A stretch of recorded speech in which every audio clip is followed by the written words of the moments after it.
नमस्कार. न्यूज डंकामध्ये मी महेश विचारे आपल्या सगळ्यांचं मनपूर्वक स्वागत करतो. मित्रांनो, उद्धव ठाकरे हे काही काळ महाराष्ट्राचे मुख्यमंत्री राहिलेले आहेत. जवळपास 2.5 वर्ष उद्धव ठाकरेंच्या नेतृत्वाखाली महाराष्ट्रामध्ये महाविकास आघाडीचं सरकार होतं आणि त्यानंतर 2.5 वर्षानंतर उद्धव ठाकरेंना राजीनामा द्यावा लागला.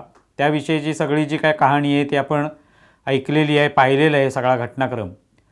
आता उद्धव ठाकरे हे पुन्हा मुख्यमंत्री व्हावेत या दृष्टीने उद्धव ठाकरे गटातले अनेक नेते बोलत असतात की पुन्हा उद्धव ठाकरेंनाच मुख्यमंत्रीपद सोपवलं पाहिजे.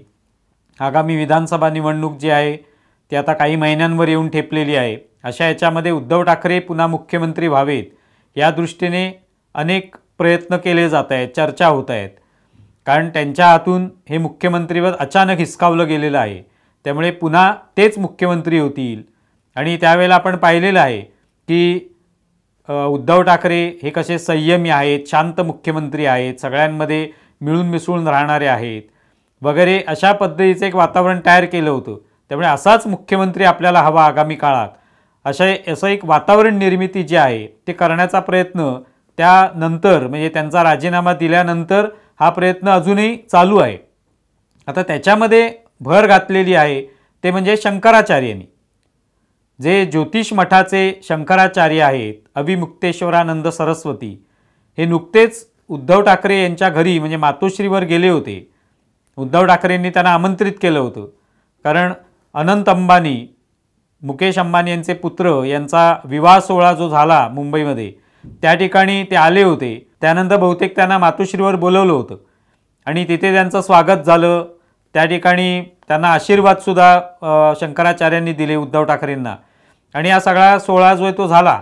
आणि त्यानंतर बाहेर आल्यावर पत्रकारांनी अर्थात त्यांना विचारलं तेव्हा त्यांनी बाकी धार्मिक विषयांवर ते बोलतातच, नियमितपणे त्यांचे व्हिडिओ प्रसारित होत असतात, त्याविषयी त्यांची भाषणं होत असतात, प्रवचनं होत असतात, हे सगळं होत असतं. पण राजकीय विधानंसुद्धा ते गेल्या काही दिवसांमध्ये करायला लागलेले आहेत हे सुद्धा वारंवार दिसून येतं. आणि तशाच पद्धतीचं राजकीय विधान त्यांनी पत्रकारांना सामोरं जाताना केलं. आणि ते अर्थातच उद्धव ठाकरेंच्या फायद्याचं होतं. उद्धव ठाकरेंबद्दल ते म्हणाले की उद्धव ठाकरेंच्या बाबतीत विश्वासघात झालेला आहे. त्यांना अचानक हे मध्येच सरकार सोडावं लागलं, सरकार पाडण्यात आलं आणि त्यामुळे एक प्रकारे त्यांचा विश्वासघात झाला. आणि विश्वासघात हे हिंदू धर्मामध्ये पाप मानलं जातं. अशा पद्धतीचं पाप हे महाराष्ट्रात झालेलं आहे आणि म्हणून लोक दुःखी आहेत. आणि हे दुःख जर मिटवायचं असेल, संपवायचं असेल तर उद्धव ठाकरेंना पुन्हा मुख्यमंत्री केलं पाहिजे. अशा पद्धतीचं विधान त्यांनी केलं आहे. म्हणजे हे थेट राजकीय विधान आहे. इतर कोणी ते म्हटलं असतं, राजकीय व्यक्तीने म्हटलं असतं, सर्वसामान्य माणसाने म्हटलं असतं किंवा अन्य क्षेत्रातल्या कोणीतरी म्हटलं असतं तर त्याकडे एवढं गांभीर्याने पाहिलं गेलं नसतं. पण उद्धव ठाकरेंवर सातत्याने गेल्या काही वर्षात आरोप होत आहेत की त्यांनी हिंदुत्व सोडलं, हिंदुत्वाचा त्याग केला, हे आपण म्हणतोच आहोत. आणि ते हिंदुत्व सोडलं हे त्यांनी त्यांच्या कृतीतून दाखवून दिलं जेव्हा ते राष्ट्रवादी आणि काँग्रेससोबत गेले. त्यामुळे हिंदुत्व सोडलेल्या व्यक्तीबद्दल जेव्हा शंकराचार्य असं म्हणतात तेव्हा त्याचा एक वेगळा संदेश समाजामध्ये पोचतो, लोकांपर्यंत पोचतो. आणि तो पोचवण्याचा प्रयत्न आता नेमका कोणी केलेला आहे हा एक संशोधनाचा विषय आहे. की उद्धव ठाकरेंना भेटण्यासाठी जेव्हा हे शंकराचार्य तिथे गेले तेव्हा स्वाभाविक आहे ते इथे आलेले आहेत तर त्यांना तिथे बोलवणं, त्यांचे आशीर्वाद घेणं, त्यांचं स्वागत करणं हे कोणी करतं. म्हणजे स्वतः शंकराचार्य जे त्यांच्याकडे कोणी येईल, अन्य हिंदू धर्मातला कोणी, तर त्याला ते आशीर्वाद देतीलच. भलेही तो कोणत्या पक्षाचा असो, कोणत्या विचाराचा असो, पण तो त्यांच्याकडे आशीर्वाद मागायला आला तर त्याला ते आशीर्वाद देणारच. त्या पद्धतीने त्यांनी तिथे उद्धव ठाकरेंना आशीर्वाद दिले. उद्धव ठाकरेंचं स्वागत जे ते स्वीकारलं. हे सगळं झाल्यानंतर बाहेर येऊन त्यांनी हे जे राजकीय विधान केले ते मात्र आश्चर्यात टाकणार आहे. कारण इतर बाबतीत धार्मिक विषयांवर ते बोलतात, पण हे विधान त्यांनी नेमकं का केलं? मग मध्यंतरीच त्यांनी राहुल गांधींच्या संदर्भात सुद्धा बोललेले आहेत. राहुल गांधी लोकसभेमध्ये जेव्हा हिंदुत्वाबद्दल बोलले, हिंदुत्वावर टीका केली, त्यावर मग ते म्हणाले होते की राहुल गांधी असं काही बोललेले नाहीत, ते भारतीय जनता पार्टीला किंवा त्यांच्या कार्यकर्त्यांना उद्देशून बोलले हे त्यांनी सांगितलं. आणि तेव्हाही ते टीकेचे लक्ष बनले शंकराचार्य जे आहेत. आता सुद्धा त्यांनी उद्धव ठाकरे मुख्यमंत्री व्हायला पाहिजेत, तरच महाराष्ट्रातलं दुःख किंवा लोकांचं दुःख कमी होईल अशी टिप्पणी केली. ती नक्कीच आश्चर्यजनक वाटते की त्यांनी टिप्पणी करण्याची आवश्यकता काय.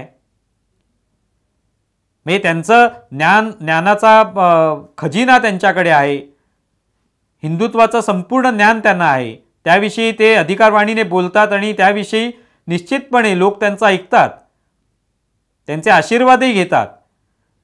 पण राजकीय विधान जेव्हा करतात शंकराचार्य असो किंवा अन्य कोणी हिंदू धर्मामधील ते धर्म मार्तंड आहेत, त्यांनी जेव्हा बोललं जातं त्यांच्याकडून तेव्हा त्याला एक वेगळं वजन असतं, त्याचा वेगळा संदेश जाऊ शकतो.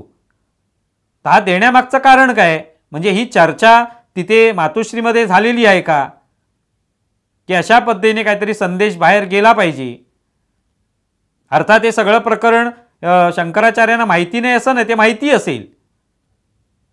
पण हा जो प्रश्न त्यांना पत्रकारांनी विचारला आणि त्याला दिलेलं त्यांनी उत्तर जे आहे त्यावरनं लक्षात येतं की हा संदेश काहीतरी बाहेर पोचवण्याचा प्रयत्न आहे, शंकराचार्यांच्या तोंडूने वदवून घेण्याचा प्रयत्न आहे, की यांच्यावर अन्याय झाला, विश्वासघात झाला, एक नरेटिव्ह पसरवण्याचा प्रयत्न आहे. जो आपण पाहिलं लोकसभेमध्ये नरेटिव्ह हा एक खूप महत्त्वाचा मुद्दा ठरला होता. वेगवेगळ्या पद्धतीचे नरेटिव्ह पसरवण्यात आले आणि त्याचा सुद्धा परिणाम दिसून आला निवडणुकीमध्ये. तसंच एक नरेटिव्ह पसरवण्याचा प्रयत्न आहे का, शंकराचार्यांच्या तोंडूने वदवून घ्यायचं. ते कदाचित कोणत्या राजकीय उद्देशाने म्हणाले नसतील, पण ते बोललेले आहेत आणि त्यातून एक वेगळा संदेश लोकांपर्यंत पोचवायचा की उद्धव ठाकरेंना अन्याय झाला, विश्वासघात झाला, त्यांचं सरकार अचानक पाडण्यात आलं, त्यामुळे त्यांना पुन्हा मुख्यमंत्री करा, तरच लोकांचं दुःख दूर होईल, लोकांच्या मनात असलेलं जे एक संताप आहे तो दूर होईल. तर हे म्हणणं जे आहे ते खऱ्या अर्थाने उद्धव ठाकरे गटाचंच म्हणणं आहे की आमच्यावर अन्याय झाला, एकनाथ शिंदे आणि आमदार बाजूला गेले, त्याच्यामुळे आम्हाला हे राजीनामा द्यावा लागला, त्यामुळे आमच्यावर अन्याय झालेला आहे, आमचा विश्वासघात करण्यात आला, आमच्या पाठीत खंजीर खुपसण्यात आला. हे जे सातत्याने ते बोलत आहेत तेच शंकराचार्यांच्या तोंडून बोलवून घ्यायचं, जेणेकरून त्याला एक वजन प्राप्त होईल. आणि मग आपल्याला आगामी काळात जेव्हा प्रचार सभा असतील, पत्रकार परिषदा घेऊ, लोकांशी संवाद साधू, तेव्हा हा मुद्दा उचलता येईल की बघा शंकराचार्यांनीच सांगितलं उद्धव ठाकरेंवर अन्याय झाला, उद्धव ठाकरेंचा विश्वासघात करण्यात आला, त्यांचं सरकार मध्येच पाडण्यात आलं आणि विश्वासघात म्हणजे पाप आहे, तेव्हा हे पाप जे आहे ते कोणी केलंय आता तुम्ही ओळखा वगैरे असं नरेटिव्ह पसरवण्यात निश्चितपणे यांना फायदा होणार आहे किंवा तसा प्रयत्न जो आहे तो उद्धव ठाकरे गटाकडून केला जाईल. आणि दुसरा एक मुद्दा असू शकतो तो म्हणजे आता तर लोकसभेमध्ये ज्या पद्धतीने महाविकास आघाडीला ज्या जागा मिळाल्या इथे महाराष्ट्रामध्ये, ते पाहता उद्धव ठाकरेंच्या पक्षाला इतर दोन पक्षांच्या तुलनेमध्ये कमी जागा मिळालेल्या आहेत. शरद पवारांच्या गटाला जास्त जागा मिळाल्या, काँग्रेसला तर त्यापेक्षाही जास्त जागा मिळाल्या. अशा परिस्थितीमध्ये विधानसभेमध्ये जेव्हा जागा वाटप होईल तेव्हा उद्धव ठाकरेंच्या पक्षाला कमी जागा मिळू शकतील अशी शक्यता असू शकते. आणि याचं कारण काँग्रेसने आता चांगलं यश मिळवलेलं आहे लोकसभेत, शरद पवारांनी मिळवलेलं आहे, त्या उद्धव ठाकरेंना सर्वाधिक जागा देण्याचा विचार हे दोन पक्ष करतील असं वाटत नाही. मग अशा वेळेला त्यांच्यावर काहीतरी छाप पडावी की बघा अजूनही उद्धव ठाकरेंबद्दल सगळ्या लोकांमध्ये काय चर्चा चालू आहे, उद्धव ठाकरे हेच मुख्यमंत्री व्हायला पाहिजेत, तेच चेहरा आहेत महाराष्ट्राचा, महाराष्ट्रातलं दुःख हे उद्धव ठाकरेंना मुख्यमंत्री पदावरनं राजीनामा द्यावा लागल्यामुळे हे दुःख पसरलेलं आहे. हा जो एक संदेश देण्याचा प्रयत्न आहे तो इथे दिसून येतो. आणि म्हणून शंकराचार्यांनी बाहेर येऊन बोलणं हे मुळातच पटणारं नाही, कारण ते काय राजकीय विधानं करत नाहीत.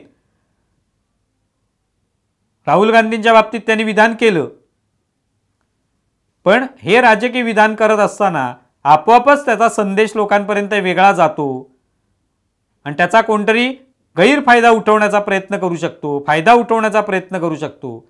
याचं भान ठेवणं अत्यंत आवश्यक आहे. बाकी ठीक आहे, तुम्ही स्वागतासाठी त्यांनी बोलवलं आहे तुम्हाला घरी, तुम्ही त्यांना आशीर्वाद दिलेले आहेत, ते सगळ्यांनाच आशीर्वाद हवेत, त्याबद्दल कोणाचंच दुमत नाही. पण याचे परिणाम काय होतात या पद्धतीच्या विधानाचे हे देखील लक्षात घेणं आवश्यक आहे. आणि मग लोकांना वाटू लागतं की शंकराचार्य सुद्धा आता राजकारणात उतरलेत का, ते महाविकास आघाडीचे समर्थक बनलेत का, की इंडिया आघाडीचे समर्थक बनलेत का, असाही प्रश्न लोकांच्या मनात येतो. तेव्हा याचं भान राखणं, याविषयी विचार करणं हे अत्यंत आवश्यक आहे. तुम्हाला या संदर्भात काय वाटतंय जरूर कळवा. आमचा व्हिडिओ जास्तीत जास्त लाईक करा, शेअर करा आणि आमचं यूट्यूब चॅनल सबस्क्राईब करा. धन्यवाद. आमचा व्हिडिओ जास्तीत जास्त लाईक करा, शेअर करा आणि आमचं यूट्यूब चॅनल सबस्क्राईब करा. धन्यवाद.